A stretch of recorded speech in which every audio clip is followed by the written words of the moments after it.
Hey, what's up guys, and welcome back to Best Trends. Now in today's video, we're going to be taking a look at 9 things only Season 1 players remember in Fortnite Battle Royale. Before we get into the video, I'm going to be giving away loads of gift cards that you can use to buy V-Bucks. To everyone who leaves a like on the video and turns my notifications on, be sure to comment down below that you've completed the steps. New winners will be included at the end of every video, so make sure to get entered on new videos early for the best chance to win. There have been so many changes in Fortnite over the time it's been out. The game is almost an entirely different game than it was in Season 1. For those of you guys who are newer to Fortnite, you guys will be in awe to see how many changes there has been. This video will be about things that only Season 1 players will remember. Let me know down below in the comment section, how long have you guys been playing Fortnite for? Did you start in Season 1, 2, 3, 4, or maybe even in 5? But anyways, you guys, make sure to stick around to the end of the video because the final one may be kind of confusing and you may be wondering what the heck was the point of that.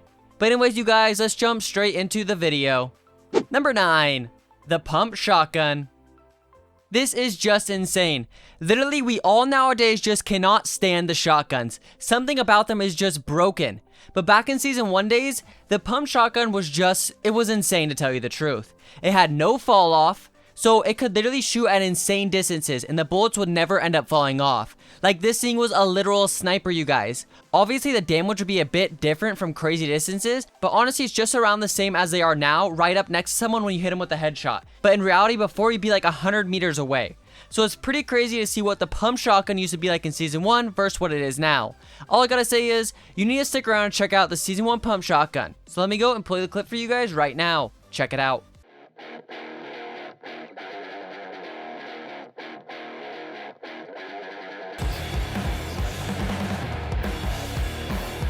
$95! 10!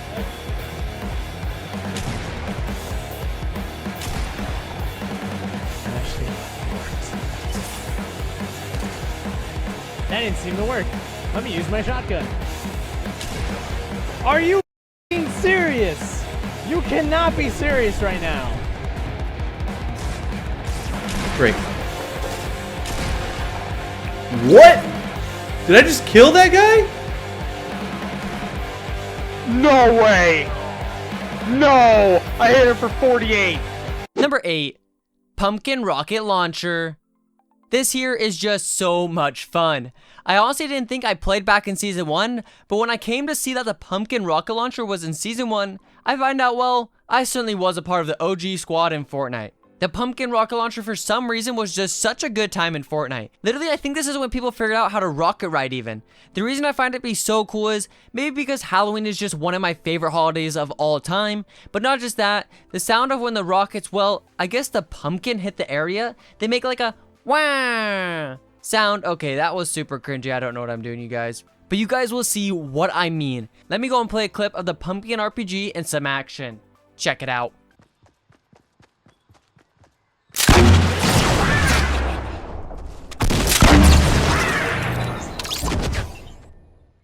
Alright, and 3, 2, 1. That seems pretty good. I'll shoot it up higher. That might get you. Here you go. Ready? Come on, boy. 3, Do it. 2, 1. Oh, it's working, baby. We did it! How do I get down? Go to the drop. Lucky, how do I get down? Oh, no, you can't. I can't get down. I have to run for you now. Lucky, come rescue me. Jump down now. Come rescue me. Oh, no. I'm landing we on a should have thought tree. about this. Okay, we probably should have thought about that before we launched me across the map on a rocket. Yep, not our greatest idea. Actually, no, it was our greatest idea. I take that back. I'm hiding in a bush. That was Please come. excellent. Please come quickly. Number 7, game modes. So I wasn't really sure what to call this topic, but I decided to just call it game modes because right now we have 6 game modes that we can play in. We have solos, duos, squads, playground, soaring 50s, and soar royale. And obviously soaring 50s and soar royale, those get mixed up all the time. Like sometimes we have sniper shootout and it switches every once in a while, you know? But back in Season 1, there was literally only one game mode, and that game mode was solos. Later, they end up adding in duos and squads in the season, but this game started out literally only with solos. So this clearly would not have been as fun just playing by yourself. But don't you worry, they definitely had loads and loads of teamers back in the day. Clearly, since the game was a lot smaller, you and your buddy would end up sniping lobbies together, teaming until you come down to the last 2 players, and then you would fight it out. I personally never did this, and I don't really remember ever just being solos, but clearly isn't like that anymore. And while now you can just go and play duels if you're trying to play with your friend. But this was super unique that the game started out with solos only. Number 6, the spots to land. As you all know, the main place to land at in Fortnite is obviously Tilted Towers. Like, if you 100% for sure want to get some good action, you're landed at Tilted. But you know, back in the day, there was no Tilted Towers. But of course, there was other hot locations in the map where if you were trying to get high kill games, this is exactly where you'd land. So pretty much you'd either drop Pleasant Park or Retail Row. Obviously, those two locations are still very popular places, but just imagine there was no Tilted Towers and all those players that go to Tilted went to either Retail or Pleasant, along with the others that were just landing there in general. Just let me tell you what, those places used to be pretty lit and jam-packed with players. Number 5, The Storm. Back in the OG Fortnite days, the Storm was actually a lot different than it is now. The pattern of the Storm, rather than being like square figures in that sparkle sort of, I honestly don't even know how to describe our current Storm, you guys. But back in Season 1, it's a lot easier to describe. The Storm, you could literally see shapes, and they were like hectagon types. I think that's what they're called. I honestly am not sure how to describe these, but there are shapes in the Storm, and well, you guys will understand more of what I'm saying. It's like a hectagon looking thing. Not just that, but back in Season 1, if you're in the Storm, it literally really didn't change besides the fact that you took damage. You know how nowadays once you hit the Storm, it kind of goes dark and spooky and maybe even a little scary? And you're like, wow, I need to get out of this? No, you guys, back then, it's just like, it kind of got a tiny bit dimmer, but literally nothing really. And the only thing is you started to take damage. But let me go play a clip of someone in the Storm in Season 1.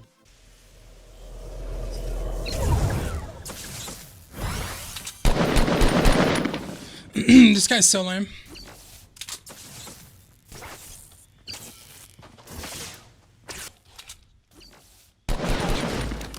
Dude, that's what you get, you team.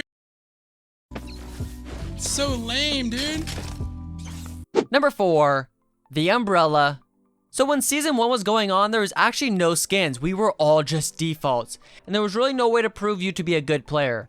Obviously now if you see a no skin, you get a little bit of a confident boost before going to the fight because you assume they're a noob. But in Season 1, everyone looked the same. Obviously there's different type of skins for the default, but there's no way for you to be able to get tier 100 or anything like that. But there was only one way to know if someone was a good player, and that was if they had the winner's umbrella. And everyone probably knows about the umbrella, and if you get a win in each season, you get that umbrella, and if you don't know about them, then I guess you need to go get a win, and you'll end up unlocking it. But in Season 1, the only unique feature you could obtain was the umbrella, and not many people were getting wins then, so if you actually saw someone glide next to you with the umbrella, it was quite terrifying. But you already know, guys, I had the umbrella, or I guess I still have the umbrella, so I guess maybe some people were scared of me? Yeah, okay, let's be honest, probably nobody was scared. But the umbrella was the only feature that could distinguish noobs from non-noobs, I guess you could call them. Number 3, the ZAPATRON. You guys may have heard of myths or a little bit of chatter in the past about the ZAPATRON, but you probably have no idea what it truly is. And while the ZAPATRON used to be the most overpowered gun in Fortnite ever, literally no one ever really ended up finding this gun in the first place, but it has been found before. This gun is still in Save the World, but has been removed from the Battle Royale scene, literally because it was just too good. You guys think the heavy sniper is pretty good and does lots of damage? Well, imagine the heavy sniper times 100, plus it being a literal bolt of energy, or better said, a lightning bolt being shot. This gun was the most insane thing to ever come to Fortnite Battle Royale, and well, sadly, it's no longer in the game. And to be honest, it didn't quite last very long either. And well, it honestly needed to go. You're probably dying to see how insane this gun truly is, so let me go and roll that clip for you guys right now. Check it out. Alors, on a le droit à un ZAPATRON légendaire. Au machin légendaire.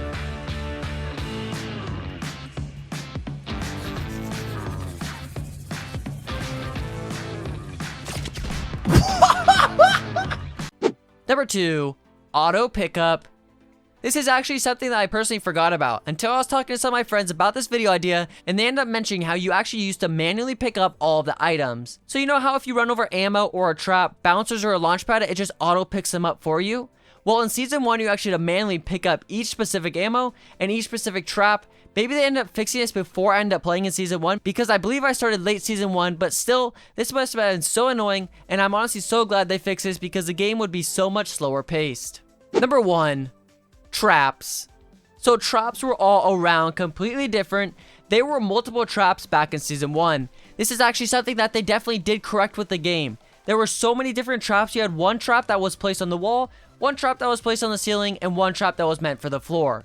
But now they have done exactly what we needed, and it's just one trap that can be placed anywhere. The spike trap actually used to still be a part of the game before, but it was only meant to be placed in its located spot.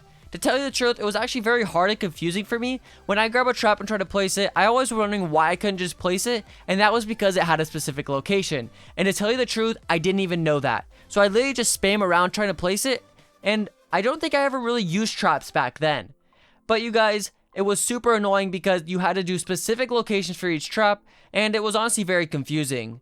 But let's go and take a look at some trap moments from back in the day. Let's go and check it out.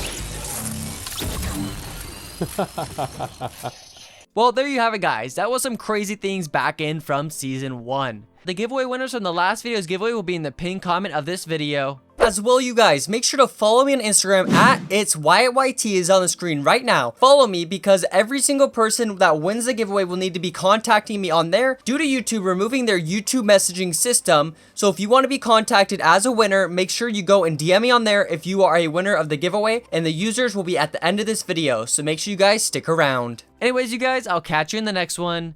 Peace out.